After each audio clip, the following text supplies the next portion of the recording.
ഞങ്ങൾക്ക് കിട്ടിയത് ഞങ്ങൾ 6 പേരായിരുന്നു. അത് ആദ്യം ഞങ്ങളിങ്ങനെ പ്രാർത്ഥിച്ച് ആദ്യമൊന്നും ഞങ്ങൾക്കൊന്നും കിട്ടിയില്ല. കുറച്ച് കഴിഞ്ഞപ്പോൾ ഇങ്ങനെ കാണുന്നത് ഒരാൾക്ക് കിട്ടിയത് ഈ മുന്തിരിവള്ളിയും ഇങ്ങനെ ശാഖകളായിട്ടുള്ള ഒരു ഇത്. പിന്നെ ഒരാൾക്ക് കിട്ടിയത് ഇങ്ങനെ പച്ച പിടിച്ചെടുക്കുന്ന പച്ച പുൽത്തടങ്ങളാണ് കണ്ടത് കുറേ. പിന്നെ വേറെ കണ്ടത് ഈ ഇങ്ങനെ ഒരു വലിയ കാട്ട് താഴ്വര ഇങ്ങനെ ഇതായിട്ട് ഈ പാറ ഇത് മൊത്തം ജലാശയമാണ്. മൊത്തം ജലാശയത്തിൽ അത് ഇങ്ങനെ പരന്നെടുക്കുകയാണ്. അപ്പോൾ അത് ഇങ്ങനെ ആ വെള്ളം വറ്റി പോകും. വറ്റി പോയിട്ട് അവിടെ മുഴുവൻ പാറ, അത് കണ്ണെത്താ ദൂരത്താണ്, അത്രയുണ്ട്. പിന്നെ കാണുന്നത് ഈ മഞ്ഞുമല ഇങ്ങനെ ഉരുകി പല സ്ഥലത്തോട്ടും അത് ഒഴുകിപ്പോകുന്ന ഒരനുഭവം. പിന്നെ കണ്ടത് ഇങ്ങനെ കടലിലെ തിരമാല അടിച്ച് കയറിയിട്ട് സീവാള അവിടുന്ന് കുറച്ച് ഇടിഞ്ഞിട്ട് ആ കടലിലെ തിരമാല ഇങ്ങനെ ഇടിച്ച് മുകളിലോട്ട് കയറി വന്നു, ഈ സീവാളൊക്കെ ഇടിഞ്ഞിടക്കുക. പിന്നെ ഒരു സെബസ്ത്യാനോസിൻ്റെ അടുത്ത് ഇങ്ങനെ പോയി പ്രാർത്ഥിക്കാൻ നിൽക്കുന്ന ഞങ്ങളുടെ ഒരു സഹോദരനെ കണ്ട് ആ സഹോദരൻ 200 പ്രാവശ്യം പോറ്റായെന്ന് പറഞ്ഞു.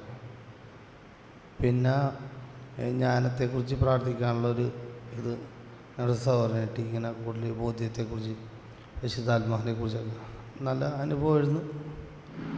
അങ്ങനെയൊക്കെയുള്ള പിന്നെ ഞങ്ങളുടെ അവസാനം പ്രാർത്ഥിച്ചപ്പോൾ വിശുദ്ധ അന്തോനീസിൻ്റെ ഇത് സാന്നിധ്യം കാണിച്ചു, അന്തോനീസിനെ കാണിച്ചു. പിന്നെ കാണുന്നത് ഈ കുറേ ഇങ്ങനെ ഈ ആദിവാസികൾ കുറേ ഇങ്ങനെ അവശരായിട്ടുള്ള ആൾക്കാരൊക്കെ ഇങ്ങനെ നടന്നു പോകുന്നതായിട്ട് ഇങ്ങനെ കാണിച്ച്, അതും മലഞ്ചെരിവുകളാണ് കാണിക്കുന്നതല്ല, ഇങ്ങനെയുള്ള അവസ്ഥകളൊക്കെയാണ് കാണേണ്ടത്.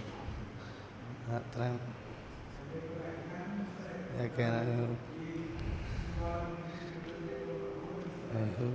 എല്ലാവർക്കും കിട്ടിയില്ല പൂർണ്ണമായിട്ട്.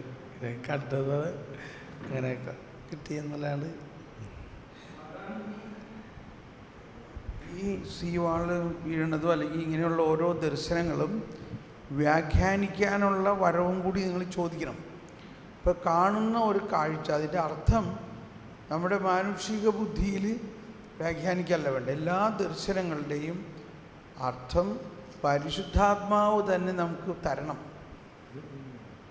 ഒരു ഉദാഹരണമാണ്. ഇപ്പോൾ സെയിൻറ്റ് സെബാസ്റ്റ്യനെ കണ്ടു എന്ന് പറഞ്ഞാൽ എന്താ അതിൻ്റെ അർത്ഥം? ചിലപ്പോൾ സെൻറ്റ് സെബാസ്റ്റ്യൻ്റെ മാതിരി അമ്പയർ കൊള്ളാനായിരിക്കാം വിളി, പാടിലായി ഒന്നുമില്ലല്ലോ. മതി, കുഴപ്പമില്ല.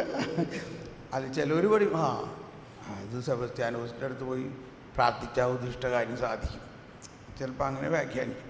അപ്പോൾ എന്താണ് അതിൻ്റെ വ്യാഖ്യാനം എന്നും കൂടി ആ നേരത്തെ ചോദിക്കണം കേട്ടോ. കുഴപ്പമൊന്നുമില്ല. ഓക്കെ, അടുത്ത ആൾ വരാം.